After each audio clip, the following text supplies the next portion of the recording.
दिल्लीर बॉम्बे ब्लास्ट को लेकिन दुईटी इंपोर्टाट तथ्य बाहर को आसी। सर्वप्रथम आप तो जानते जे दिल्लीर लाल किला पाखे एक कार रे ब्लास्ट होता जो पाखापाखि 13 जनकर मृत्यु होता किंतु एबे सेम टाइप रो आउ एक ब्लास्ट पाकिस्तान रो होईची।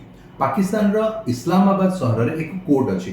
कोर्ट रो गेट रो बाहर एक कार रे ब्लास्ट होईची आउ सेठी भी मध्य पाखापाखि 12 रु 14 जनकर मृत्यु होईची। तो एठी गोटे कथा उठिक आसुची ए ब्लास्ट को की करेची कौन भारत पाकिस्तान रे से बड़ी ब्लास्ट करेची ना पाकिस्तान निजे ही ब्लास्ट करेची। कारण आपण समस्त जानिछंती पाकिस्तान बारंबार निजो को ही माने होची विक्टिम देखिया पई सबोळे ए सब काम करि थाए। आउ की जाने पाकिस्तान निज देश रे बम रखिकी निज लोकन को मारिकी समस्तठू ए जो सहानुभूति नबा पई ए बढ़िया घटना घटैथिबो।